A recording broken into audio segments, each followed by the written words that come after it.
people are rising up now. Citizens are asking questions. People are demanding for justice, for accountabilities, and what have you. And the driving force behind all these things is the social media. Boundaries are being broken, taboos are being pulled down. People are now interested in knowing about what is going on in Nigeria, the leadership system, the political system, the judiciary, the legislative house, the house members, and everything. And it's quite exciting. I know things are not really looking good now, but basically, we have to start somewhere. The freedom of speech that social media has offered us. We are no longer like sandwiched, listening to Radio Nigeria or watching NTA. Things has gone far, far beyond that. You are now your own media. Yeah, exactly. You can make a change from wherever you are. You can ask questions. You can demand for justice. Keep our leaders, our political leaders in check. Ask them questions so that we get to have a better country. And that's what so basically what I'm trying to pass across today is about the seeming, what I can call the shift in leadership, because for over 5 decades or thereabouts, a certain set of people have hijacked the system of Nigeria and load it on every other person in Nigeria, no matter who you are, from the north to the south, wherever you are. They have the military. I mean, they have ruled the country with iron fists. During the military era, they were the people that hold Nigeria down, that held Nigeria down, and we know the repercussions. That culminated in the annulment of June 12th election, and thousands of people died. Millions of properties were lost, and everything that happened during that period. And I will say that was the starting point. Nigerians asking questions, who is really a Nigerian? What am I even benefiting as a Nigerian? Are we really citizens, or are we just slaves, to a system that doesn't recognize us, that doesn't care about our well-being, that is only there to serve for the few? Exactly. And we have these people, the nomads from the Sahel. They are the Fulanis, basically, and they have hijacked Nigeria. Basically, they hijacked the North, the Hausa North, the Arewas. They have been there for like centuries. Let me say about 2 centuries ago, when their progenitor, Osman Donfodio, took over large swaths of land of the Hausa land and subjugated them using religion. And since then, they have been in charge of those people up to now. Yeah.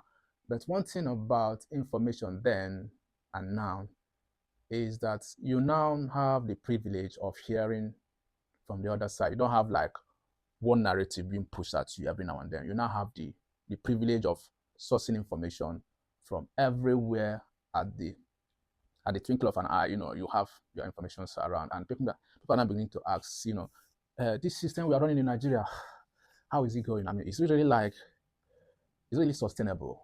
I can bet you Nigeria is not sustainable from the way I'm looking at it, and that's why we need to come out to question the system, because our political class has been bought. They're only interested in the next election, in the next contract job that will be awarded, in positions. They are just fighting for positions, elected positions, and also for power. And that's it. Even I can bet you some from my own part of the country are also not interested in whatever you are saying about restructuring Nigeria, making Nigeria a functional system. All they care about is next election, where the next money will come out from, the next contract, the next positions, whatever. And it has been like this for decades. And the people are now asking questions, individuals, organizations. And it's becoming stronger and stronger. And that is why you have seen the panic in the system, especially coming from the north. They're in a panic mode because they are losing the grip. Actually, they are losing the grip. They are trying to use religion again to see how they can be able to divide the West. That the South, we're going to say West, I mean the South, that's the Yorubas. That's the recent call for Sharia in Yoruba land. It's basically political. Likewise, when they started the Sharia controversies in the core north, it's also basically political and has nothing to do with religion. It's all about capturing power, dominating you, and making you subservient to their system, making you to be loyal to them, because at the end of the day, they'll always be at the top. They will use religion and make you to be loyal to them, no matter what. So that's the case of the Hausas for centuries. And now we are seeing a glimmer of hope. The Hausas are now asking questions, who are these guys? For centuries, they have been taking advantage of us. They have ruled over us. They have taken our land. And who are we in the first place? Why are they so so interested in subjugating them, or the Hausas? That's their question, because they have been there for like centuries, and what they did was to subjugate them, take over their land, and use them as a bargaining chip during election. Whether you like it or not, the Fulanis are not up to 6 million in Nigeria, but they're in charge, whether you like it or not. Why? Because they are the elites of the north. They have taken over the Hausa land. They have taken over some parts of the Middle Belt. And with that, they're using us as a bargaining chip whenever there's any election. Because they're the ruling class, they're using religion to subjugate every other person in the north.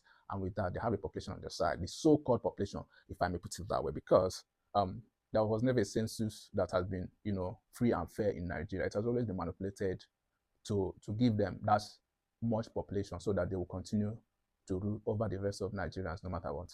And it comes to the question of, why do they need the population? Well, they need the population because with the population they can be able to produce the president. They can be able to produce more House of Rep and more House of Assembly members, and even the Senate. Yeah. So with that, they can be in control of Nigeria forever. That's their dream. And that is why the recent challenges from the South about the system that Nigeria has been operating, using the VAT issue, restructuring Nigeria, making Nigerians, bringing about semi-independent to the regions of Nigeria. That's what scares them a lot. The Fulanis don't like that word, the restructuring, It sends shivers in the spine, and they just don't like it, because anything restructuring or changing the system or making the system a just system makes them sick, because they hate the truth, because the truth will expose how they have held Nigeria hostage for decades without any progress. Because what has been sustaining Nigeria has always been the eastern oil and gas. That has been what has been sustaining Nigeria for decades. And now the oil and gas can no longer sustain the population. And with corruption, the political elites being more and more daring in corrupting the whole system, it becomes quite challenging on how you're going to sustain a system or a political system like the one Nigeria is operating. Very, very difficult, in the sense that corruption takes a huge chunk of our budget, and what is remained is, just to pay the salaries and do whatever. You know how it is in Nigeria. Nothing works. Nothing will ever work, because the system is skewed towards unproductivity. You just about buy crude oil, sell it, then dispense the money to the states, after 6 states. And I can bet you not up to 4 states is functional enough to be independent without the monthly or quarterly subventions that come from the federal government after selling the oil and the taxes out they get, and they give it out to the rest of the state. And that was more reason why they not try as much as to have as much state as possible, as local government as possible, so that more wealth coming from the south will go to them, and they contribute next to nothing to the coffers. They're only interested in making the south and getting as much money, as much wealth as they can from the south, because with that they can be able to sustain themselves and also make the system much more in favor of them. So the reason why they are fighting and they want to divide the West, first of all, is to extend their outreach, because the fear is that they are now losing. Yeah, we have this post-Fulani era time in Nigeria. This is gradually their grip on power is waning, and they're in panic mode. And the more reason why they're finding any means at all to still clinch onto power. Because whether you like it or not, I'm not a fan of Tinubu. I'm not a fan, I'll never vote for a man like that. But one thing that is quite intriguing is that he's the one that is running the system to dismantle this Fulani stronghold on Nigeria. Yeah.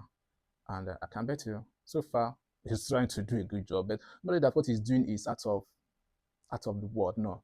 What he's doing is basically what any other person can do, because for Nigeria to function as a state, as a progressive country, a 21st century country, it needs to discard this present system. This present system is corrupt, is polluted, is not accountable to anybody. It's accountable to very few political elites championed by the Arewa North, and makes it difficult for any other region to progress. You have everything centered in Abuja before you can. In short, before now, even if you want to do anything, the power, the electricity, the mining, everything is centered in Abuja, and they are the one in charge of Abuja. With that, they have barely, emasculated you from doing anything. You have nothing to do. You are just at their beck and call, because they're the one that dictates the tune, and you have nothing to do. So basically, we have an exciting time. And when you see a system about to collapse, those people that are gaining from that miserable system will always try to fight back. The mayhem you see in the north, the mayhem you see in the north was politically motivated, whether you like it or not, and it's now engulfing every part of the north, and even moving down south. I can bet you, because I know the last time one of the Southwest governors were complaining about having northern guys, occupying every part of the forest because of the pressure from the military. Because of the pressure the military was putting on them in the north. So basically, what they are doing is going southward, and you have the Fulanis, the nomads, every now and then killing people, farmers especially, and it's like a reoccurring decimal. It never ends. It's always there, and there's nothing we can do about it. You know why? Because the system is about to fail. The system is not sustainable. No sane country, no country worth its onions will be there looking while every now and then their citizens are being butchered and killed in cold blood. For what? For no reason at all, just for being farmers. And they can do nothing. So when the system wants to fail, that's how it starts. People will be desperate. They throw the whole stuff, the whole Boko Haram, ISWAP. It's not about a way of capturing the north, as it were. But the system is falling apart. They are very desperate. And one thing I can assure you is that if the system is not restructured, if the system is not made to be fair, then it will surely fall. And you know what will bring about the fall of Nigeria? It's just the truth. Doing the right thing. Right thing will make Nigerian system to fail. Doing the right thing will make Nigerian system, this present Nigerian system, to fail. Telling the truth to the power will make the Nigerian system to fail, because basically it has always been an unjust system that has subjugated people, especially the IGBOS, if I may put it that way, because the IGBOS has suffered a lot in this it's called Nigeria. It has been like what do I call it? They have been made to pay the price over and over and over and over again. Okay, after the war, most of our parents and our grandparents were given 20 Nigerian pounds then to go and sort their way, no matter how much they have in the bank. And that was quite an injustice, okay? And you call them, even the Germans after the Second World did not experience something like that, but these are your fellow citizens, and you subjugated them to this manner of a dehumanization. Yeah, you dehumanize them and make them less human being. You make them less citizens because you feel that you have won the war. But winning the war doesn't mean winning the peace, okay? Because after a while, whether you like it or not, the truth will come out. If the system that you instituted is faulty, is unjust, is built on a false narrative, then over time it's going to fail. And that is what has happened to Nigeria. Oil has sustained them during the 70s and 80s, but oil can't last forever. Oil can't sustain it forever. Other nations have moved forward, with discoveries, with new technology breakthroughs, with innovations in agriculture, innovations in science and technology, and they're moving forward, at the speed of light. I can bet you that, adding value to the product. And bet what Nigeria has been doing. Nigeria has been running all around, in circle, because the people that won the war, the people that were helped to win the war, and that is the Hausas and the Fulanis in the north, and probably the Yorubas, don't have anything to offer Nigeria. Because I can bet you, after the Second World War, you know what the Americans did? They helped the Europeans, because that was where the theater of the war happened. They helped the Europeans to rebuild, okay, and make them part of the Committee of Nations again, okay. But what Nigeria did after the Civil War was to make Nigeria uninhabitable for their fellow citizens, the Igbos. And that is what you're seeing today, okay? They use an unjust system to run Nigeria far too long that it seems that Nigeria will be irredeemable. Nothing will ever redeem Nigeria again, except if they will take the bull by the horn and bring about a just and a truthful system. But you know what? Some people are gaining from this system now, and they will fight tooth and nail to make the system remain what it is. Impoverish people, make people miserable, and they throw so many people out of the country because of what? Because the system cannot create wealth. The system cannot create industry. The system is not just. The system is pure evil. It's just like an oligarchy, an authoritarian system, okay, that only allows you to just be a human being. You have no say in how you are being governed. And with that said, it becomes a challenge, okay? But like when I started, I said the citing system is quite an exciting time to be in Nigeria, because the social media and the young lads around now are asking questions, okay? Why do we have a system that is so corrupt in Nigeria for far too long? And people have really adapted to that system and even accepted their fate. I was reading one of these newspaper news, I think, one of these Nigerian newspapers, and I read where Goodluck Jonathan was talking about having a house. He called it house, and probably I'll call it a book, where Nigerian leaders, both past, present, tell how terrible they were, how they ruined the country, how they made the country poorer than they met it, how they made Nigeria become so so bad, become so nepotic, become so, become so evil, because some of them, what they did to Nigeria is totally, totally uncalled for. It's totally unwarranted, because the citizens allow them to be so. Because if you have your brother or your relation as the president of Nigeria, you don't talk bad about him, no matter how bad it is. You just accept him the way it is and think that everything will be okay at the end of the day. And another person will come after your brother or your sister and continue with the same system of being nepotic, putting wrong square peg in a round hole and expecting a miracle to happen. And that was how they run down Nigeria. Yeah. Those people that captured Nigeria after the Civil War, that was how they run down Nigeria. Nigeria has never been productive. Forget the 70s and 80s. It was oil-driven growth. It has nothing to do with our productivity. And once the oil was dry, everything was exposed. We become so vulnerable, even up to now. That was why all manner of terrorist group can hold us hostage and nothing will happen. That was why every nation abhors our system. Kemi Badenoch, the leader of conservative in UK, was so clear about that. Okay, that Nigeria is a bad place to live. And some Nigerians feel like we are like querying the lady and throwing all manner of negative comments about what the lady said. But actually, I concur with the lady. Okay, Nigeria is run by bandits and evil men, drug barons and all manner of people. They don't care about your feeling. They don't care about you. All they want is to capture the power, use it at their own discretion, and move on. And I can bet you, just like your parents and your grandparents, they told you, be patient, and you were patient. Your grandparents were patient till they die. Your parents were patient up to now. Probably they're not asking you to be patient. They'll still tell their children to be patient. It's forever. Patience never ends. No result. It's always you to be patient. And at the end of the day, it's all about patience.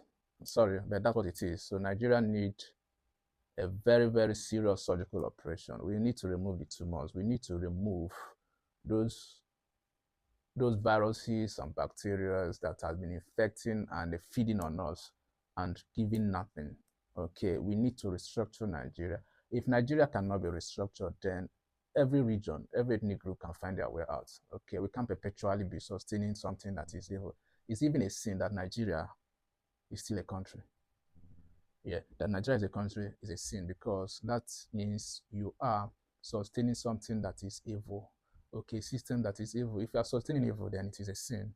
And Nigeria, I can believe you as it stands now, is a sin before God, because it's an unjust system. It's a miserable system that produces nothing but misery and poverty and want to its citizens. Not really that they don't have, but even the ones they have, they subjugate everybody to misery, and they take it all and they produce nothing.